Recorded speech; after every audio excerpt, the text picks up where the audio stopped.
about the noise, where legends rise. From the clouds to the crowd, this is Crowd, where Africa meets opportunity, where music meets magic. So, hello everybody. Good morning to you wherever it is. My name is Adebayo Adebite. I am the host for today's edition of the Crowd Virtual Summit. Today, I'm going to be talking to someone who is a student of the Federal University of Technology and Akure, but who has actually also been able to design for global brand. My guest today is King Ayinde, and he's going to be sharing with us his insights on how his career has managed to go from local to global, despite still being a student. Ivy, you're very welcome to the show today. Yeah, thank you. Thank you for having me here. Let's start with this. As a brand designer, what does the topic of this session is designing with purpose beyond aesthetics. What does designing with purpose beyond aesthetics? What does it even mean to you?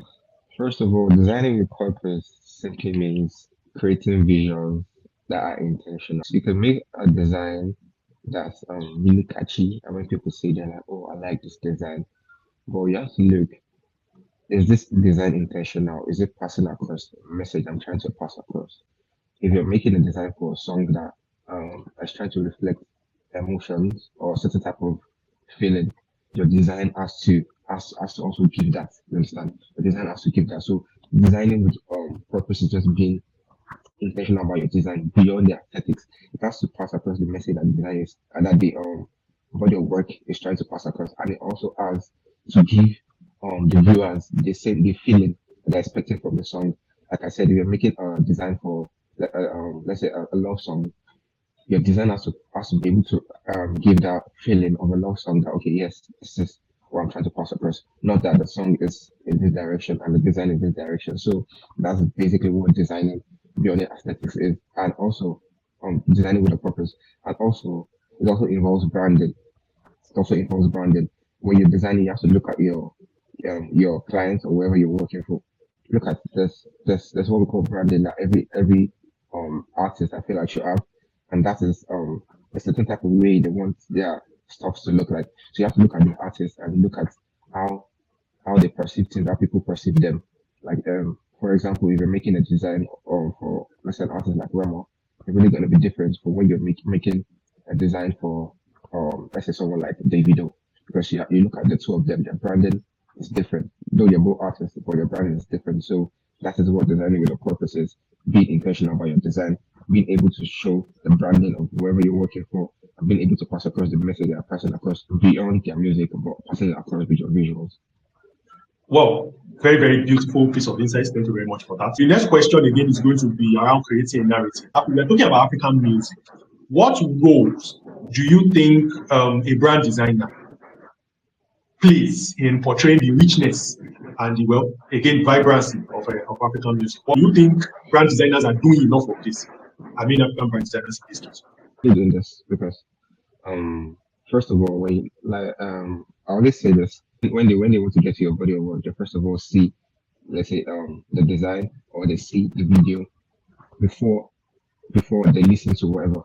So brand designers are really playing a big role in this, because that designers are able to reflect what the artist is trying to like pass across beyond the music. Like I said in the first time question you asked me, when we have a certain type of work, let's say a project, the project is about maybe cultural richness in Africa. Like let me say that's an album. The design has to be able to show the cultural richness in Africa.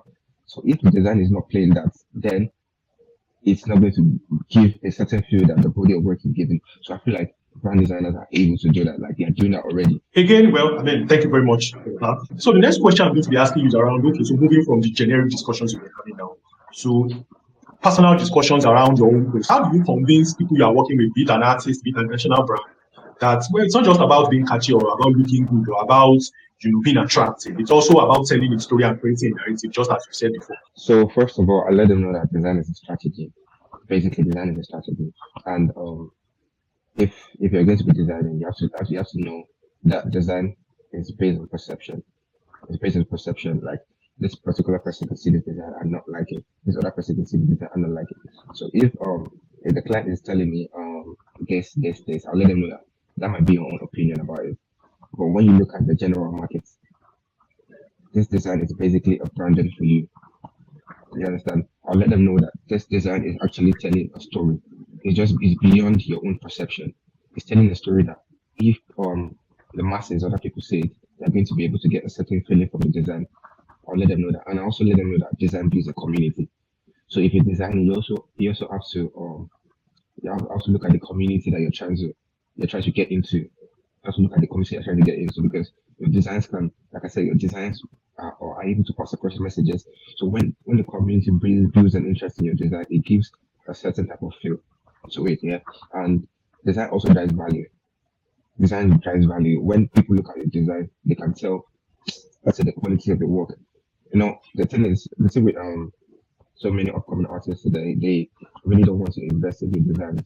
They look at and they think, oh, let me just make music that's good, and I just find anything to put up there as my cover art, something like that. But they miss the fact that design is more important as the music because it's what tells the visual story of what you're singing to people or what you're trying to tell. So I let them know that this design drives value, and you have to look beyond. Let's have something there that is looking sharp and looking good. It has to tell a story. I'll tell them look at your stuff, look at the message you're trying to pass across, look at your music, look at your stuff, and look at what I'm doing. This design is literally just reflecting what people are there.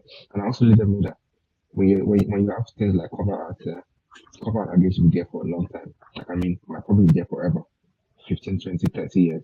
You can see the old cover arts of people that have sang songs more than 10 years ago, more than 15 years ago. Now we still look at those cover arts and get a certain type of feel from them. So I'll let them know that design is a strategy, first of all. Design builds community, design drives value, and design tells a story. Those four things are very, very important. So I'll let them understand those four things. Again, very, very, very insightful bit of comment. So now we are talking about brand design in Africa being African music being a global business. And so we talked about how, for example, someone like Rema's art reflects like his culture, his roots.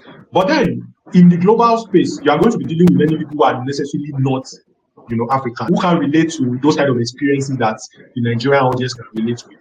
So how do you balance that culture with innovation so that it doesn't look like your art is parochial or ethnocentric and people who are not in Africa can relate to it? How do you do that? First of all, like I said before, the main thing is the main thing is storytelling through your visuals. That's the main important thing about your design. You must be able to tell a story. It's not just about looking good. If they're not able to tell a story, it's basically useless or it's not doing the work it's supposed to do. So your design will be able to tell a story. And in the African sense, yeah, you must be able to tell a story that reflects Africa. That's the number one thing. And there's this other thing. It's what we call visual languaging. It's a passing across a message because languages pass across messages. And that's what we call visual languages where you don't need it's not really about you talking about what is being sung or whatever. It's really about your visuals being able to communicate with people. So how do they communicate in the sense of African music? They must be able to have elements that show cultural richness. So you have different elements that we can use. We have the color, African colors. We have the brown, we have the green, we have the yellow, we have the red. Just different colors that can showcase Africa. We have elements like the drums. Also goes to attires, the clothes your client wears, maybe in the cover art. Different things like that can reflect the richness in African music. Another thing is you should be able to collaborate with other African professionals. Yeah, imagine I'm a designer and I'm trying to work with a client.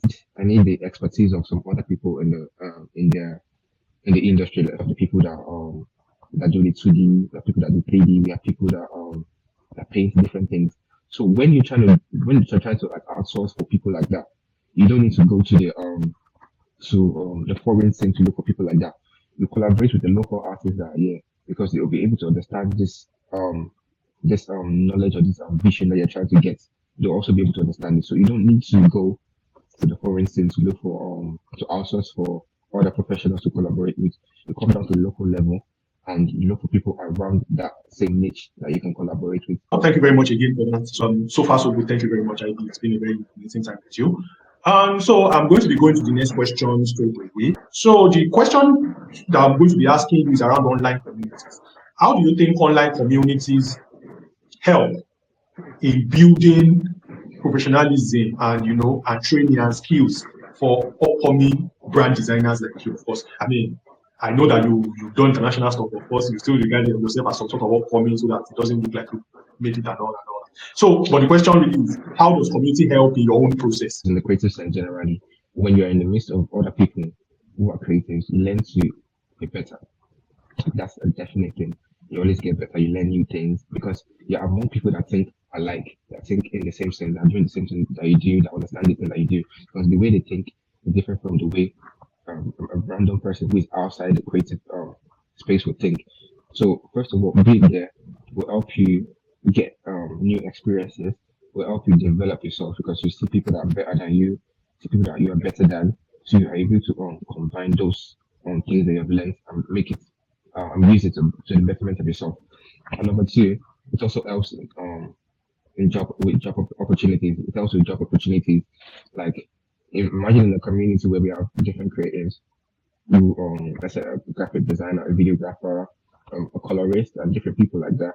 So for instance, if a photographer should get a job for a client for photography, and then he gets to know that they tell him that we need a designer for this particular stuff. Yeah, he won't really have to like go outside and say, with a brand designer, we up for this job and stuff like that. He comes to his community and they say, oh, a brand designer is needed or something like that, and he gets someone from his community, and that's the way people grow because when once you have a community where you know that people here will close again from this community, you want to also give back to the community.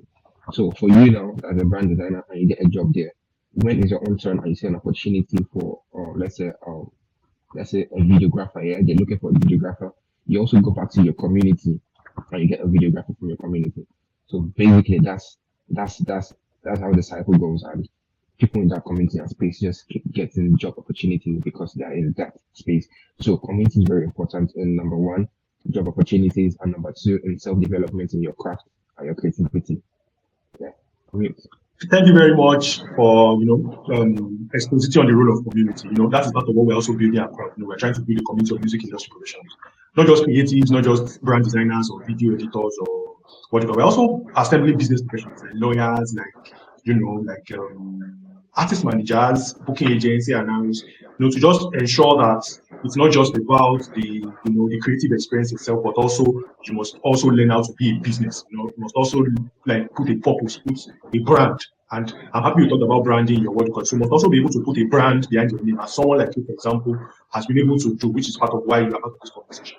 It's also part of why we're having this, seminar series, so that professionals can come and learn new things, just as you said. And the second to the last question, what design sheets, like what interesting design sheets could be general, could be maybe specifics to perhaps brands you've seen, individuals you've worked with. What design sheets are you saying that will be impactful in African music, or that will be impactful to brand design in African music over the next 5 to 10 years? Because we know that the next 5 to 10 years will be very, very crucial for African music. So what design sheets have you seen in maybe music cover design, or maybe just talking about music industry conversations generally, that you think professionals who want to blow or who want to go from local to global should be paying attention to?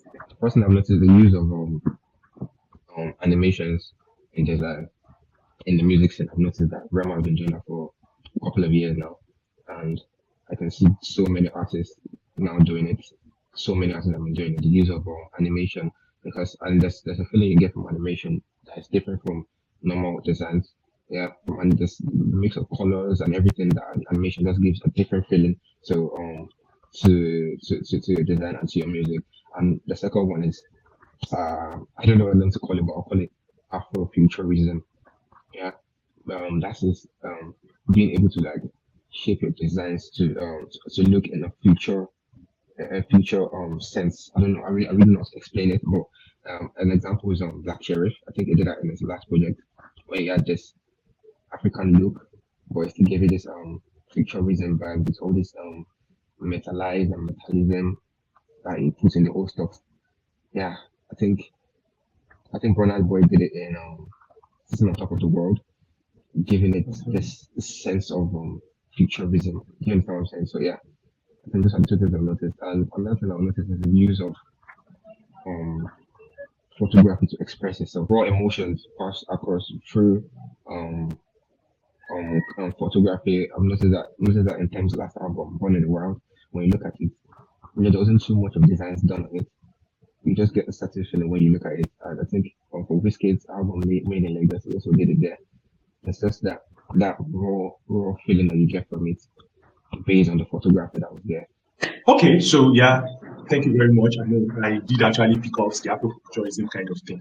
The Afrofuturism and the Metallica thing, the Black Sheep example, it's what part of that I'm talking about when we say how do you make your art remain African yet global enough. So that's actually like an example of what we're talking about. So what will be the final question in this session? We'll again deal with around the future of African music and the role of brand designers in it. Now, to put some context behind the question I'm about to ask, we know that in the next 5 to 10 years, we should be expecting maybe 750 million to 1 billion listeners over the next 10 years. So what critical role do you think brand designers will play in that shift, will play in that era of African music, so to say? Especially now that AI is the topic of conversation. Everybody's talking about AI now, how AI can now design, how many designers are going to be put out of the job. How important do you think brand designers are going to be to the African music industry in the next 5 to 10 years? So looking at now we know brand designers are playing a big role in music now because artists, labels, execs, they have noticed that they've gotten into that cognizance that their visual is very important, and they're now really really investing in it. So if that is happening now, I feel like it will be bigger in the next 5 to 10 years because there are new developments like you said, the AI, and even um um um software like Photoshop, Canva, Illustrator have included the use of artificial intelligence in their software. So things like that is already showing that this is going to be the future. So if this is happening now and artists and label execs are already getting cognizance of this in the next 5 to 10 years, I think it's going to be very, very, very big. And brand designers will play a big role because, like I said, branding is very important for artists. They won't want to lose their branding for their artists or for whoever they're trying to work for. So they are really going to invest in brand design. Very, very important. And to tell stories too, like basically all I mentioned there, they are going to want to invest in that and take that bigger. So as time goes on, brand designers will be really, really bad in jobs. Really. Okay, so very, very great words to round up delivering insights of sharing knowledge. So again, that will be the final question for you on our virtual seminar series today. You've been an amazing guest. You've been an amazing resource person. And you certainly shared plenty of resources. Thank you very much again, King Ayinde, brand designer, and we hope to continue to feature you or continue to share from your insights and furthermore appreciate you for supporting what we are doing at Crowd. We have come to the end of another session of Crowd Virtual Seminar Series, which is part of Crowd's Industry Academy, where we help music industry professionals, where we help them gain insights that will help them build global careers. Today we've been talking to King Ayinde, the brand designer and also a student, and he has been sharing with us insights that confirm the notion that knowledge of the global music industry is not just about where you are, it's not just about what you are doing, it's not just about how old you are. It's about being professional, it's about training yourself, it's about retraining, it's about learning, and it's about knowing how to tell a story, how to build a brand about yourself so that you go from a person who just knows how to mix colors, just knows how to slap pictures together, to someone with a purpose, someone who has a story to tell, and someone that is a magnet for international collaborations. And that is why I'm asking you to go start your journey. Go on www.crowd.com today and create a profile, put in your projects and your work, and try to get verified. And then you find yourself with access to global opportunities in no time. Once again, my name is Adebayo Adebute. It's been a very, very great edition of the Crowd Virtual Seminar Series again today. I say until I come your way with the next edition, I say keep training, keep upskilling, but more importantly, go create a profile of Crowd today. Thank you very much.